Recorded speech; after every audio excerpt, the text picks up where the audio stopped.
बिस्मिल्लाहिर्रहमानिर्रहीम। अस्सलाम वालेकुम। कैसे हैं आप सब लोग? उम्मीद है कि सब लोग ठीक होंगे।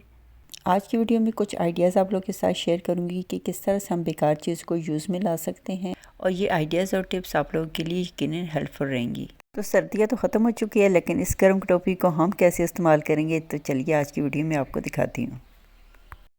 यहाँ पर मेरे पास एक बॉक्स पड़ा हुआ था, तो सोचा कि इसको क्यों ना यूज़ कर लिया जाए। ये मज़बूत भी था, तो इसको मैं दो साइड से कट करूँगी और उसको बेस में लगा दूँगी ताकि वो थोड़ी सी मज़बूत हो जाए, और दो साइड्स जो होंगी उसको मैं बाहर वाली साइड पे स्टेपल कर दूँगी।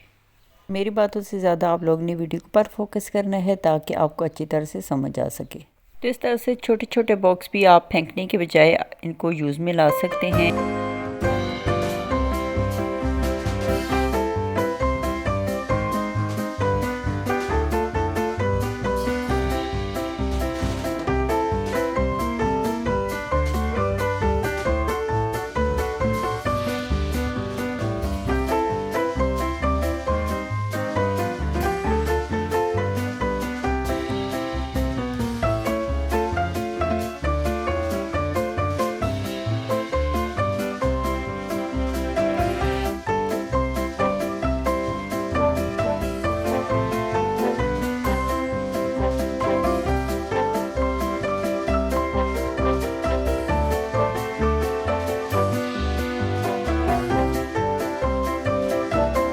छोटी सी बास्केट तैयार हो चुकी है।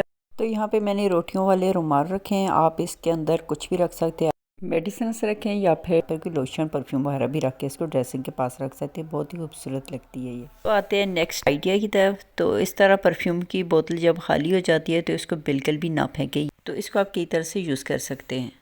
मेरे घर में जब परफ्यूम ख़त्म हो जाता है तो जो बोतल मुझे अच्छी लगती है उसको मैं डेकोरेशन के तौर पे यूज़ कर लेती हूँ, और जिसकी फ्रेगरेंस अच्छी होती है उसको मैं अपने कपड़ों वाली अलमारी के अंदर रख लेती हूँ। कुछ को कपड़ों के नीचे और कुछ को कपड़ों के पास रख लेती हूँ ताकि पूरी अलमारी से खुशबू आती रहे।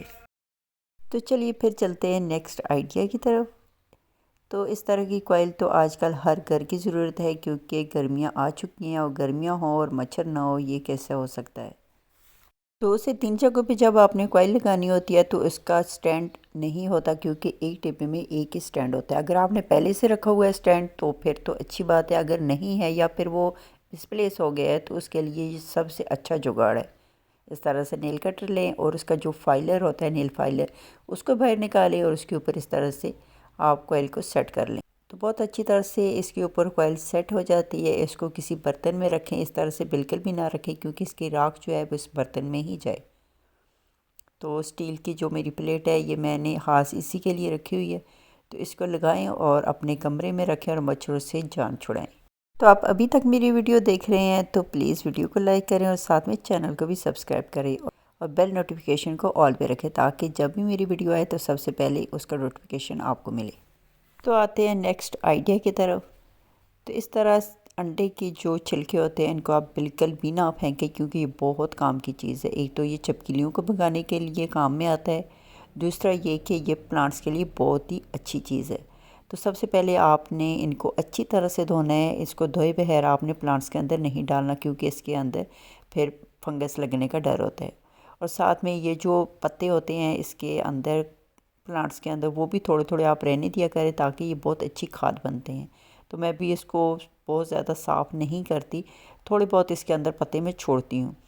तो आपने इस तरह से छिलकों को मसलना है और इस तरह से आपने डाल के ऊपर हल्का हल्की जो है मिट्टी वो डाल देनी है। तो ये बहुत अच्छी खाद है। इस तरह से आप अंडे के छिलकों को ज़ाया करने के बजाय इसको काम में ला सकती हैं। देखा जाए तो कोई चीज़ भी बेकार नहीं है, लेकिन थोड़ा सा जहन लगाएं और आप बेकार से बेकार चीज़ को भी आप काम में ला सकते हैं।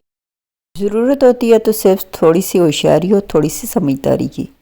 तो चलते हैं नेक्स्ट आइडिया की तरफ। आज मैं बनाने वाली हूँ बर्ड्स के दाना पानी के लिए एक बर्तन। तो ये मेरे पास मौजूद था, लेकिन इसका जो पानी वाला हिस्सा है वहाँ पे बहुत ही थोड़ा सा पानी आता है। जैसे मैंने पानी डाल के रखा तो वो एकदम से ड्राई हो गया। तो मैंने सोचा क्यों ना अच्छा और खुला सा बर्तन बना दिया जाए, ताकि आगे गर्मियाँ आ रही हैं और गर्मियों में अगर आप परिंदों के लिए पानी डाल के रखेंगे तो यकीन करें बहुत ही ज़्यादा स्वाब का काम है। तो मेरे पास आइसक्रीम के बॉक्स पड़े हुए थे प्लास्टिक के। अगर आपके पास ये नहीं है तो आपके पास टूटी हुई प्लेट है तो उससे भी आप काम चला सकते हैं। तो इसके नीचे मैंने नैनो टेप लगा दिया ताकि ये बहुत मज़बूत होती है, धूप में और बारिश में ये उतरेगा नहीं।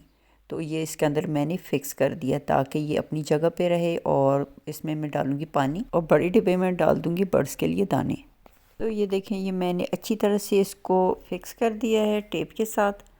तो अब मैंने छुरी को गर्म किया और इसके अंदर मैं करूँगी होल ताकि इसको मैं लगा सकूँ। और कहाँ पे लगाऊँगी मैं आपके चल के आपको दिखाती हूँ।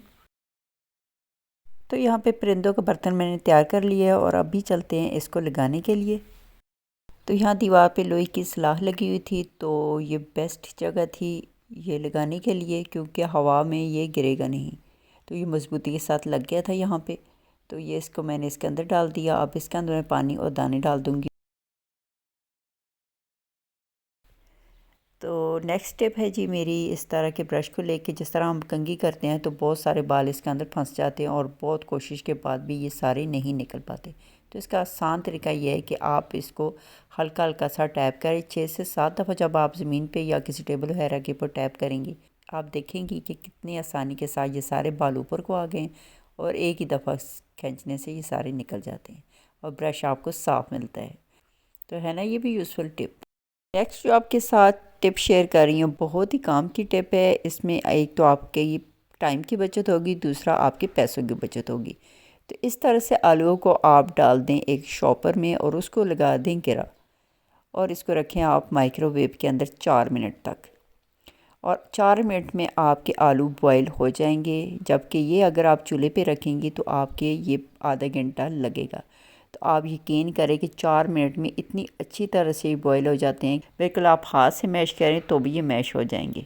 तो है ना ये भी बहुत ही काम की टिप। जब कभी भी गैस का इशू होता है या फिर अचानक से मेहमान आ जाते हैं तो मैं इस तरह से आलू को बॉयल करती हूँ, तो बहुत ही जल्दी ये बॉयल हो जाते हैं। अब आते हैं जी अपनी नेक्स्ट टिप की तरफ। सफाई की बात की जाए तो बहुत सी जगह ऐसी होती है जहाँ पे इस तरह से ब्रश नहीं पहुँच पाता। तो इस ब्रश को किस तरह से उन जगहों पे पहुँचाना है जहाँ पे ये अच्छी तरह से नहीं पहुँचता। तो इस तरह से आपके पास लाइटर है तो इसको आप यहाँ से गर्म कर लें जहाँ से मैंने माचिस के साथ गर्म किया, क्योंकि इस वक्त मेरे पास लाइटर नहीं था। जैसे ही ये ब्रश गर्म होगा इस तरह से आप इसको फोल्ड करें तो ये देखिए कितनी अच्छी तरह से ये फोल्ड हो चुका है।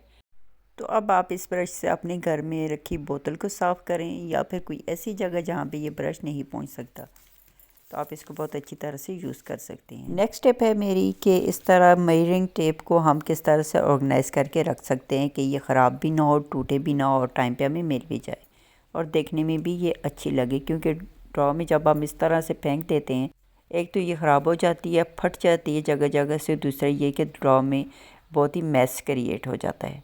तो इसको आप इस तरह से फ़ोल्ड करें जिस तरह के मैं कर रही हूँ और इसके एक सिरे पे आपको एक होल नज़र आएगा, जबकि मेरे मेजरिंग टेप में नहीं है। तो मैंने सोचा कि ये टिप तो आप लोगों के साथ ज़रूरी शेयर करनी चाहिए कि आजकल यूट्यूब पे इस तरह की वीडियोस आ रही हैं कि इस तरह होल के अंदर डाल के तो आप इसको ऑर्गेनाइज़ कर सकते हैं। लेकिन बाज़ ऐसी होती है जैसे कि मेरे पास है तो इसमें होल नहीं है, तो इसको भी हम ऑर्गेनाइज़ कर सकते हैं। तो ये मेरे पास रबड़ बैंड है जो कि पोनी बच्चों की होती है वो है। इसको आप फोल्ड कर लें पहले मेजरिंग टेप को, फिर इस तरह से आप जब इसको खोलेंगी तो इसके अंदर से आपने रबर बैंड को गुजारना है। फिर आपने पोनी को दोबारा से पोनी के अंदर से गुजार देना है और उसको दोबारा से आपने मेजरिंग टेप के ऊपर चढ़ा देना है। तो आपने मेरी बातों से ज़्यादा आपने वीडियो पे फोकस करना है। तो दोबारा से मैं आपको दिखा देती हूँ नज़दीक से ताकि आपको अच्छी तरह से समझ आ जाए, क्योंकि मेरे बताने से शायद आपको समझ ना आए लेकिन देखने से आपको ज़रूर समझ आ जाएगी। ओके जी, मुझे दें इजाज़त। फिर मिलते हैं टिप्स एंड ट्रिक्स की नई वीडियो के साथ। तब तक के लिए अल्लाह हाफ़िज़।